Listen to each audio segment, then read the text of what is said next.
Looks like we've been caught. Let's get a divorce. We're moving out of this house. Yeah, divorce seems like the only option. Yes, that's what I plan to do. Do you guys really understand what you're doing? James, are you going to abandon your newborn child? Mom, are you leaving Dad now that he's physically disabled? Do you realize how awful this looks? Hold on, don't make it sound so bad.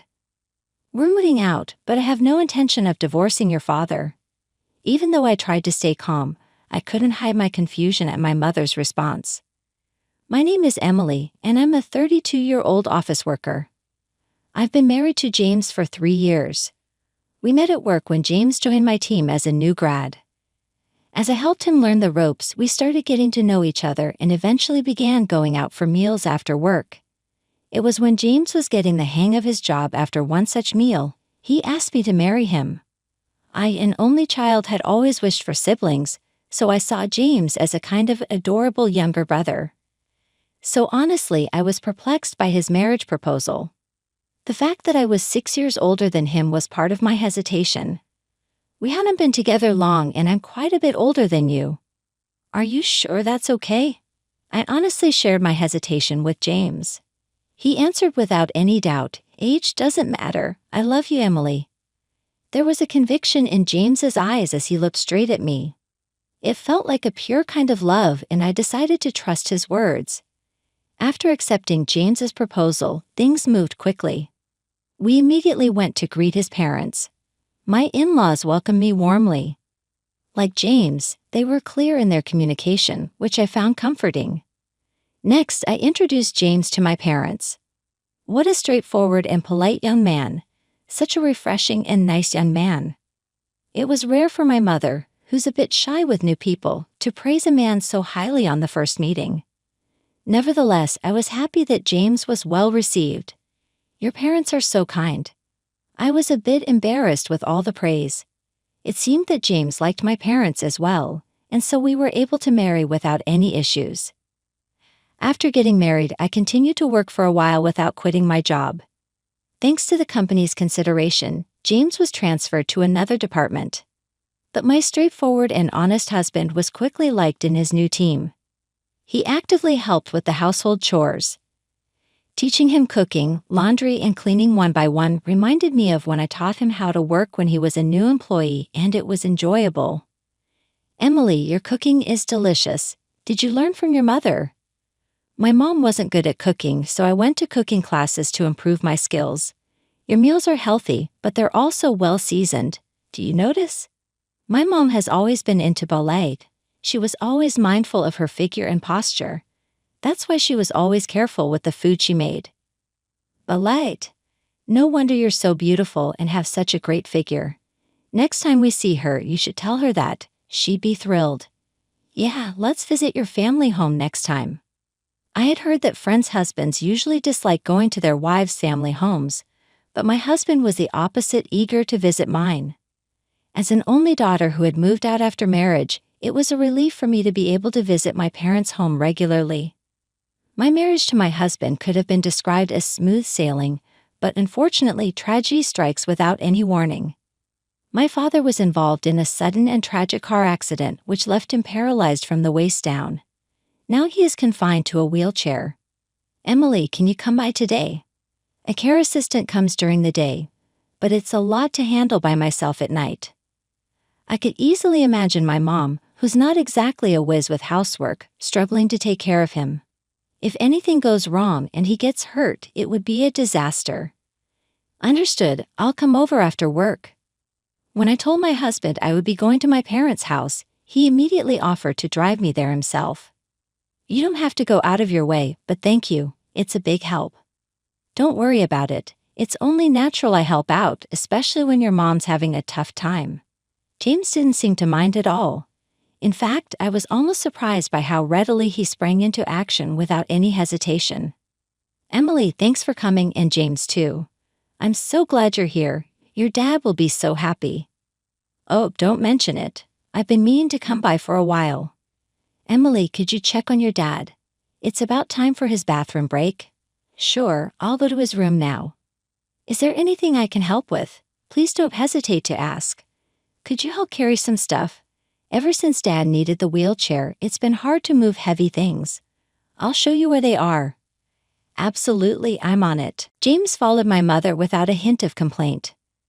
Watching his back, I felt a deep sense of gratitude for him. Is James here too? Dad, are you awake or did we wake you with our talking? It's fine, it's good to see you looking well. More importantly, Emily, I'm sorry to put you through all this trouble. Don't talk like that. Besides, Dad, do you need to go to the bathroom? Yeah, maybe you could take me. As I pushed my father's wheelchair slowly, I remembered how he had supported me all the way through college. I realized it was my time to give back. After caring for my father, James and I headed home. As we sat down for a moment with a cup of tea, James made a suggestion. Given the situation, why don't we move in with your parents? Judging by today, it's going to be tough for them to manage on their own. Maybe, but are you sure you're okay with that, James? I'm fine with it. We'll make it work. His suggestion was a huge relief.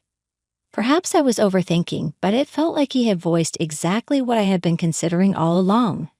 In an interesting turn, my mom is actually quite a bit younger than my dad. My dad used to run a well-known trading company.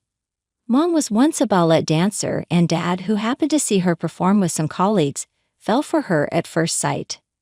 He waited for the show to end, hastily sent an associate to buy flowers, and then began their courtship with a grand bouquet.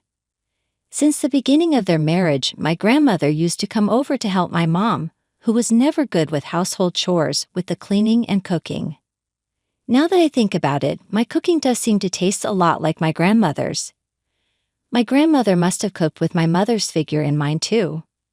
Mom was the kind of person who didn't care about much as long as she was pretty. Dad was indulgent towards such a mom, seemingly content just gazing at her beauty. I thought that's just how marriages are. But when I started living on my own in college, I realized our family values were off from what the world considered normal. I even started taking cooking classes to drill into myself that our way wasn't the only way. Mom couldn't even properly take care of Dad. I wasn't averse to Mom's pursuit of beauty, but considering Dad's current state, I had no choice but to be the one to care for him. Accepting my husband's suggestion, I thought it was a good opportunity and decided to tell him something. Hey James, there's something I want to tell you about us living with my parents, I said. Huh? What's that? He asked. I think I'm pregnant, I revealed. Really? I'm going to be a dad, he exclaimed. Indeed, so I'm really grateful that you suggested we move in with my parents. Thank you, I said. My husband was thrilled about the idea of us living at my childhood home and celebrated my pregnancy with excitement. When I immediately contacted my mom about it, she said, "That would be a huge help. Come over tomorrow. You're more than welcome." She seemed just as delighted as my husband. Thus my husband and I moved in with my parents, and the four of us began our life together under one roof. As we moved back home, I quit my job and started preparing for childbirth while taking care of my father. Even my mom, who was indifferent to household chores, started to help by shopping for groceries and daily necessities. I noted down my husband also cared for my father's health, and my dad seemed happy to have another man to talk to. It might sound ironic, but I feel like my father's injury has brought us closer together. Our family time, 4 of us together, was made possible by my husband's suggestion, and I want to thank him again for that. Hey James, I want to go shopping. Can you drive me? It's a bit of a drive to the supermarket, but they've got really good deals on meat. Got it. I'll go with you anywhere. It had become a weekend routine for my mom and husband to go shopping together. I wondered what people thought when they saw my youthful-looking mom and husband together. They might look more like siblings than mother and son. That's how young she looked. Time passed, and I safely gave birth to a healthy baby boy. My entire family celebrated and congratulated me on the birth. My father seemed exceptionally overjoyed, looking at his first grandchild with a smile I'd never seen before. Since it's a boy, there's no telling, he might take over the family business one day. With the family growing, I knew our home would become even livelier. But then tragedy strikes when you least expect it. One day, when I was about to go out to buy diapers and baby formula, the items were out of stock at our regular store, so I decided to return home and drive to another store that sells baby supplies.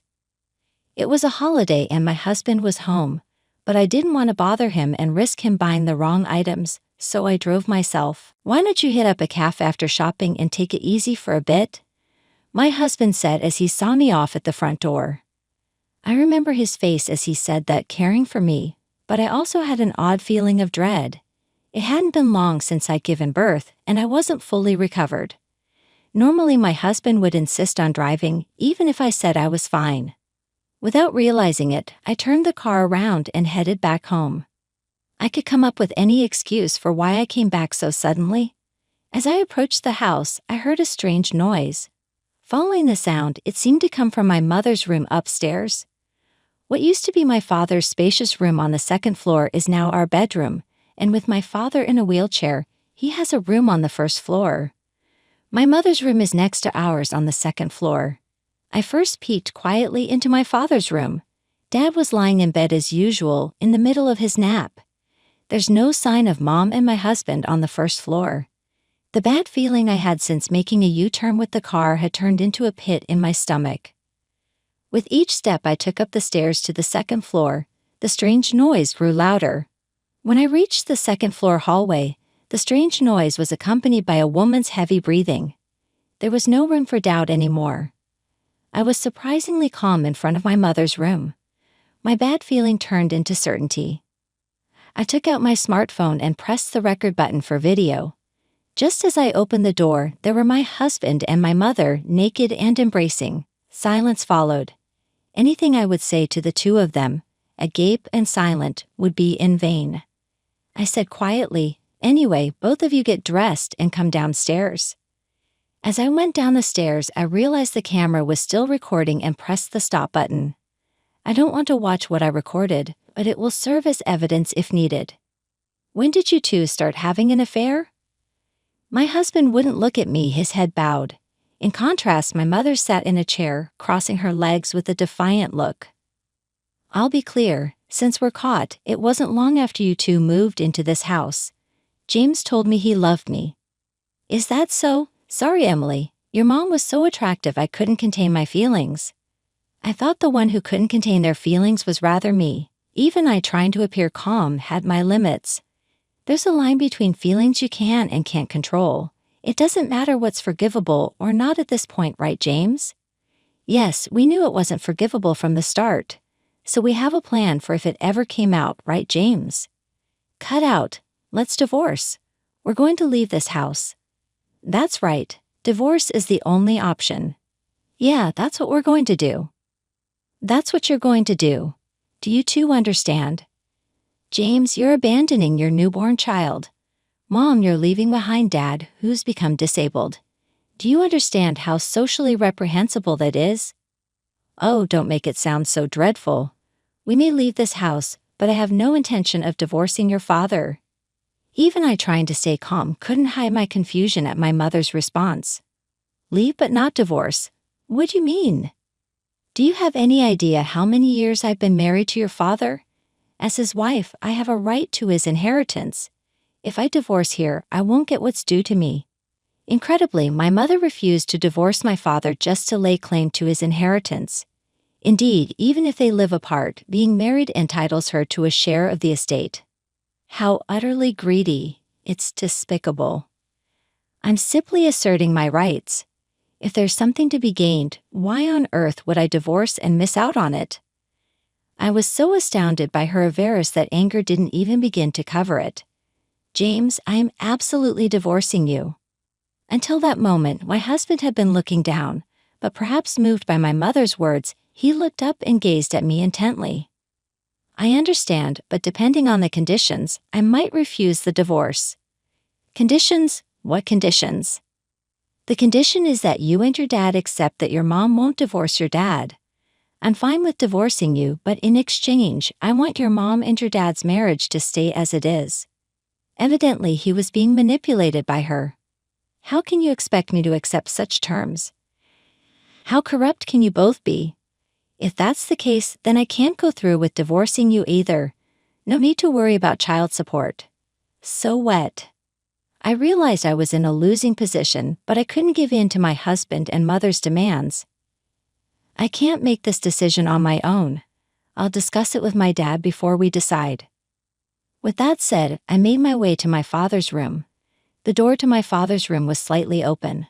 Before I could say anything, my father signaled me to be quiet and started speaking softly. Emily, don't worry about me and proceed with the divorce from James as soon as possible. I was sure he had been listening to our conversation. But if I do that, you won't be able to leave that woman. It's okay. I have a plan. Do as I say and divorce that man right away. His physical strength may have faded, but there was a definite vigor in my father's eyes, and his words carried weight. Following his directions seemed undoubtedly the right thing to do. I followed my father's advice, agreeing to divorce James and to accept the preservation of my parents' marriage. When that man passes, make sure you tell me right away. With those final words, my mother and former husband left the family home. Dad, I'm sorry all of this is happening because of me. It's all because I married that man. Don't worry about anything. Soon enough, those two will receive their just deserts for their wrongdoings. I was unable to grasp what my father had in mind, yet I could tell he had a definite strategy in his eyes. What's your plan, Dad? I'm not naive. The plan goes like this. And so he explained his plan to me slowly and carefully. So that's it. We can certainly punish them now. Since then, I've been able to live my life without worrying about those two. During the day, I asked a caregiver to take care of my father, and I started working again as a company employee. My son grew up healthy and strong. I got used to taking care of my father after returning from work. My dad played a lot with my grandson. When I saw them playing happily together, I realized that my son had something of my father in him more than my ex-husband. I hope that when my son grows up, he'll be like my dad. During these busy days, 3 years passed. My father had been feeling unwell for a while and had been hospitalized. After being hospitalized, his condition never improved, and he passed away quietly. I was calm. I had been prepared since my father was admitted to the hospital. Looking at my father's peacefully resting face, I felt a sense of resolution about what was to begin. I immediately began arranging my father's funeral. Many people attended my father's funeral. He was a man well liked by many. Among the many attendees, I spotted those two. It's been a while. Good to see you're doing well. What are you two doing here? When my man passes away, it's only right to show up at his funeral. After abandoning your own husband and grandson, you've got some nerve showing up here. You know, Emily, the thing between a man and a woman is bound by instinct. Rationality doesn't apply to those who are drawn together by instinct. You get it? If that's what you think, then why come here? You two should just keep cuddling up forever. As if he had been waiting for the moment, my ex-husband butted in. We came to fulfill a promise. A promise? As I've said before, your mom has a right to her husband's inheritance. That's right. I came to claim the inheritance as promised. Tell me quickly how much I'm getting. When they brought up the inheritance, I had already decided what to say in response. I understand. However, there's not a single cent of inheritance for you to receive. Huh? What nonsense are you talking about? Don't try to act tough by lying, Emily. She should be entitled to a statutory share. There's no inheritance for someone who is already divorced to receive. When did I ever divorce that man? I don't remember agreeing to a divorce. Mom, have you forgotten? You once forced a divorce paper on my father with your name signed on it. The faces of my confident mother and ex-husband seemed to twitch a bit. I continued pressing the point. My father kept the divorce papers you forced on him. Not long after you left the family home, I filed the divorce papers. There's no expiration date on a divorce paper. This means that at the time of submitting the divorce papers during my father's lifetime, the divorce was finalized. You are nothing more than a stranger with no relation to my father. You're not eligible for any inheritance. Can you understand that? Not by instinct, but by reason. I could see my mother's and ex-husband's faces turn pale. Do you get it now? That's why I have nothing more to say to you. This is not a place where you should set foot. Before I knew it, a large number of attendees who admired my father had gathered around us, and all of them directed hostility towards the two who had betrayed and hurt my father and me.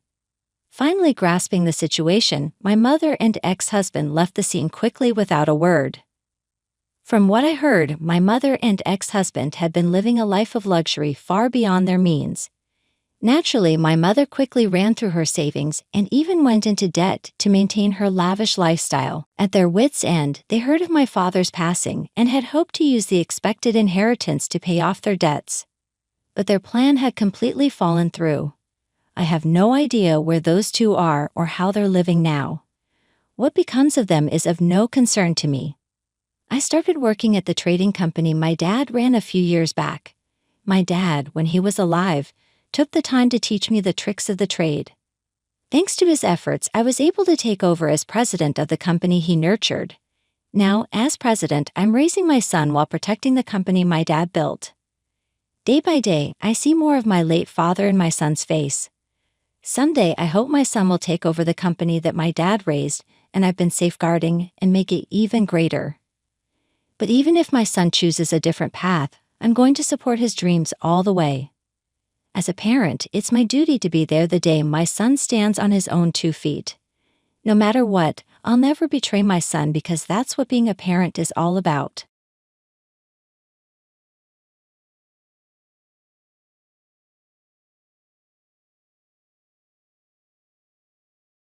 Did you really think you could just move your parents into our home without asking me, Ryan?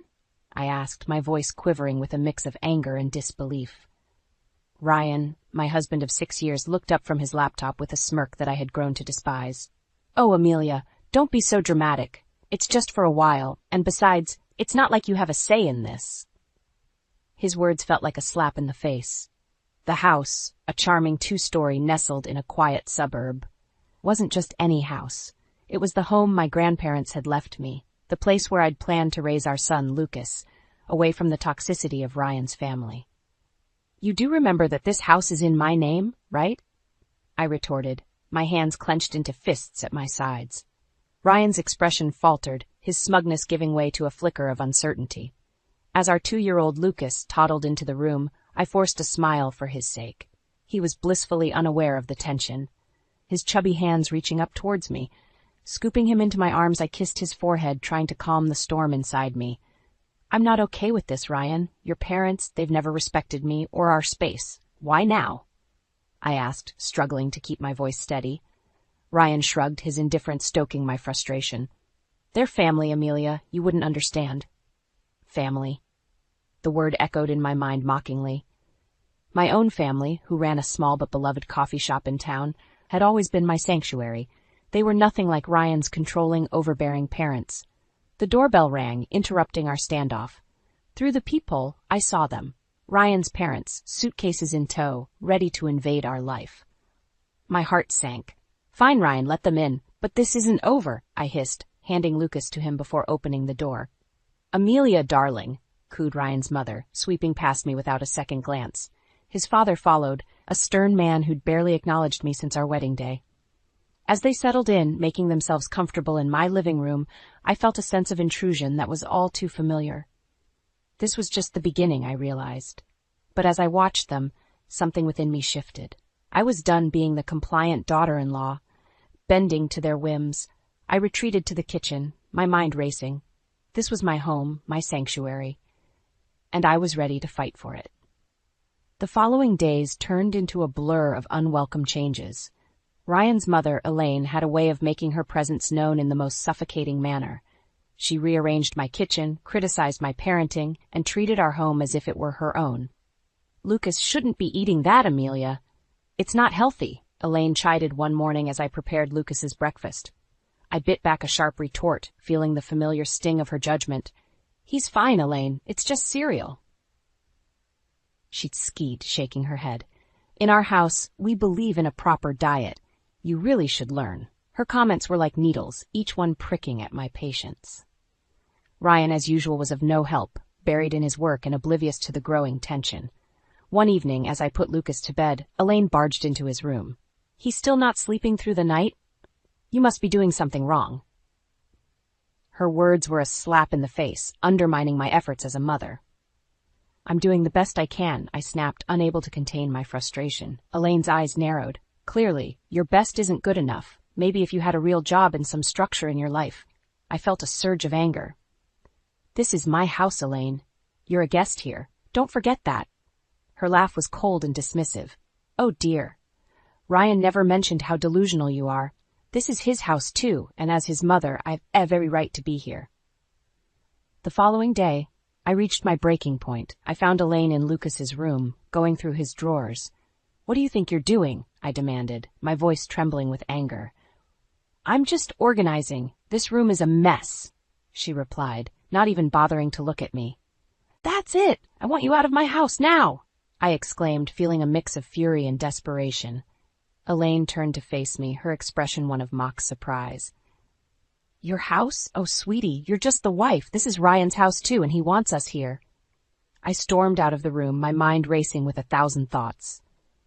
Ryan's betrayal, Elaine's intrusiveness, the way they dismissed my feelings, it was all too much. I was tired of being pushed around, tired of having my home invaded by people who had no respect for me. That night, as I lay in bed, a plan began to form in my mind. I was going to take back control of my life, my home, and my son's future. Ryan and his parents had crossed a line, and it was time for them to learn that I wasn't going to be their doormat any longer. The fight was just beginning, and I was ready.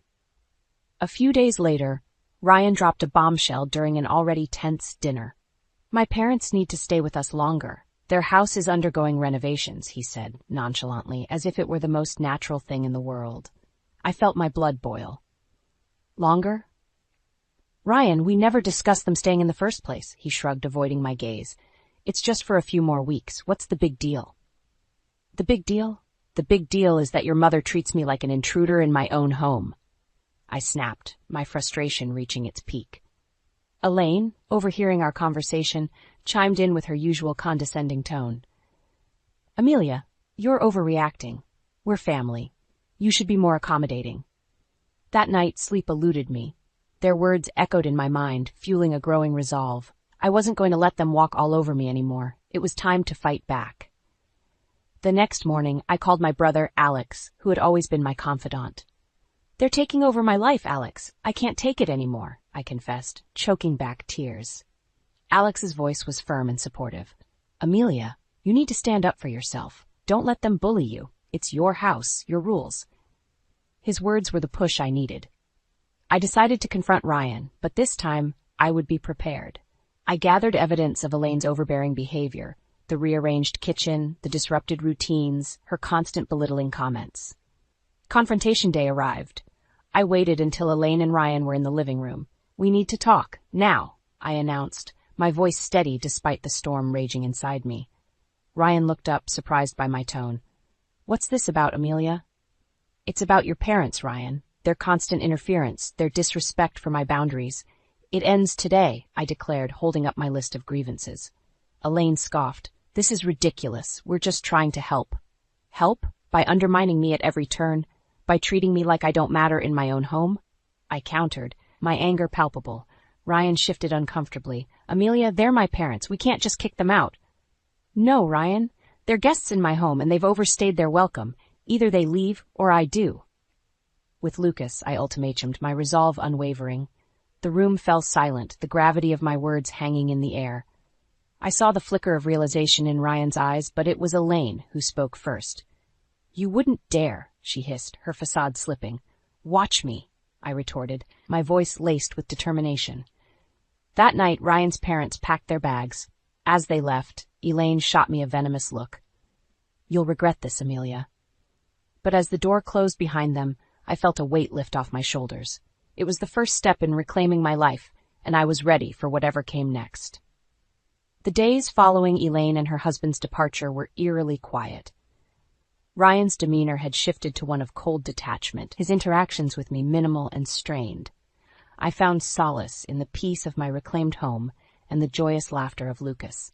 One evening, as Lucas played with his toys, Ryan announced, "I've got to go on a business trip. I'll be gone for a few weeks."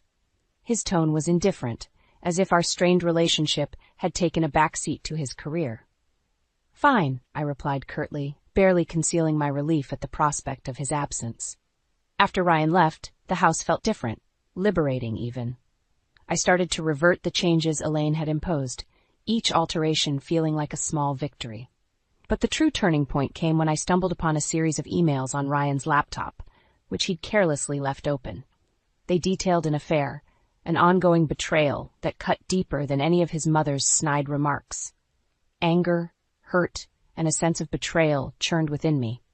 I decided it was time for Ryan to face the consequences of his actions. I began to meticulously plan my next moves, each step calculated to ensure that Ryan and his family paid for their deceit and manipulation. The first step was to secure my financial and legal standing. I contacted a lawyer, explained my situation, and started the proceedings for what was now an inevitable divorce. Next, I turned my attention to the house, the symbol of my grandparents' legacy and my independence. I reached out to a real estate agent. "I want to sell the house, quickly and quietly," I told her. She was taken aback but sensed the urgency in my voice. "Are you sure about this, Amelia? This is a big decision," she cautioned. "I've never been more sure of anything," I replied with a resolve born of betrayal and a newfound strength. The house went on the market, and within days, offers began to roll in. The thought of Ryan returning to find his precious control stripped away brought a bitter satisfaction. In the midst of this, I reconnected with my family, drawing strength from their support. My parents were appalled by Ryan's behavior and rallied around me and Lucas. "We're here for you, no matter what," my father assured me. As I watched Lucas play, innocent and unaffected by the turmoil, I made a silent vow to protect his happiness at all costs. Ryan's return loomed on the horizon, but I was no longer the woman he had left behind. I was ready to confront him, armed with the truth and a plan to reclaim my life. The day Ryan returned was marked with a tension that hung thick in the air. I had rehearsed this moment in my mind, envisioning every possible outcome, yet my heart raced as I heard his key turn in the lock. "Amelia, I'm home," Ryan called out, his voice echoing through the now unfamiliar space. I emerged from the kitchen, my posture rigid. "Welcome back, Ryan. We need to talk." He glanced around, noticing the changes I had made. "What's going on? The house looks different." I didn't flinch. "I sold the house, Ryan. It's no longer ours." His face contorted with disbelief. "You did what? You can't just sell our house without telling me." "It's my house, Ryan, and after what I discovered, I don't think you have a say in it anymore," I said, my voice steady but laced with a simmering anger. He scoffed, trying to regain his composure. "What are you talking about?" "The affair, Ryan. I know everything," I revealed, watching as his facade crumbled. His attempt at denial was weak and short-lived. "Amelia, it's not what you think." "I think it's exactly what it looks like. You betrayed me, our family," I retorted, the hurt evident in my tone. Ryan's expression shifted from shock to anger. "You're overreacting. We can work through this." "There's no we anymore, Ryan. I've filed for divorce," I declared, handing him the papers. The ensuing conversation was a blur of accusations and denials, but I stood my ground. The man I had married was gone, replaced by a stranger fueled by selfish desires. As he stormed out, vowing to fight the divorce, I felt a sense of liberation mixed with apprehension. I had taken the first step towards a new life, but the battle was far from over. In the following weeks, the reality of our situation became public. Ryan's parents, once so imposing and confident, were now caught in the crossfire of their son's indiscretions. Their attempts to contact me were met with silence. I had severed all ties, focusing solely on Lucas and the finalization of the divorce. The day of the court hearing arrived. Ryan looked defeated, the weight of his actions finally dawning on him. As the judge granted the divorce and custody of Lucas to me, I felt a sense of justice. Ryan's plea for reconciliation after the hearing fell on deaf ears. "You made your choice, Ryan. Now live with it," I said, turning away from him for the last time. The news of our divorce and Ryan's affair spread, affecting his reputation and relationships. His parents, once so proud and judgmental, were now shunned by those who had once respected them. As I walked out of the courthouse, holding Lucas's hand, I realized that this was not just an end, but a new beginning. A fresh start for me and my son, free from deceit and manipulation. The future was uncertain, but it was ours to shape. Life after the divorce felt like emerging from a long, dark tunnel into the light. I had regained control, not just of the house, which was now sold, but of my life. Lucas, blissfully unaware of the adult complexities, thrived in the love and stability I provided. My days were busy but fulfilling, with my focus now on rebuilding our lives and managing the coffee shop, which had become my sanctuary. However, the shadow of Ryan and his parents lingered. One day, as I was closing the shop, Ryan appeared, looking disheveled and desperate, a stark contrast to the composed man I had once known. "Amelia, please, I need to talk to you," he pleaded, his eyes searching mine for a hint of the compassion that once existed. I hesitated, the sight of him stirring a mix of emotions. "What do you want, Ryan?" "It's about the alimony and child support," he began, his voice tinged with embarrassment. "I can't afford it. My job, I lost it because of the scandal, and my parents, they're broke too." His words were like a cold splash of reality. "That's not my problem, Ryan. You made your choices, and now you have to face the consequences." "But Amelia, I have nothing left. I'm begging you, for old time's sake." His voice broke, revealing the depth of his despair. I felt a pang of pity, but it was quickly overshadowed by the memory of his betrayal. "Old time's sake? Those times are gone, Ryan. You should have thought about the consequences before you cheated and lied." I turned to leave, but his next words stopped me in my tracks. "I'm sorry, Amelia. Truly I am. I was a fool, and I ruined everything. Please, help me." For a moment, I saw the man I had once loved, vulnerable and regretful. But the pain he had caused was too deep, the betrayal too raw. "I'm sorry, Ryan, but I can't help you. You need to figure this out on your own," I said firmly, closing the chapter of our shared past for good. As I walked away, leaving Ryan standing alone, I felt a sense of closure. The journey had been painful, filled with betrayal and heartache, but it had led me to a place of strength and independence. Life moved on. Lucas grew, his laughter and curiosity filling our home with joy. The coffee shop flourished, becoming a hub of warmth and community. And as for me, I found contentment in the simple pleasures: the smell of fresh coffee, the sound of Lucas's giggles, and the support of friends and family. Ryan and his parents became distant memories, their legacy a cautionary tale of the consequences of betrayal and selfishness. My journey had taught me the power of resilience and the importance of standing up for oneself. As I locked the shop that evening, I looked up at the sky, its hues of orange and pink signaling the end of another day. I smiled, holding Lucas's hand tightly. Our future was uncertain, but it was bright. We were moving forward, one step at a time, into a new chapter of our lives.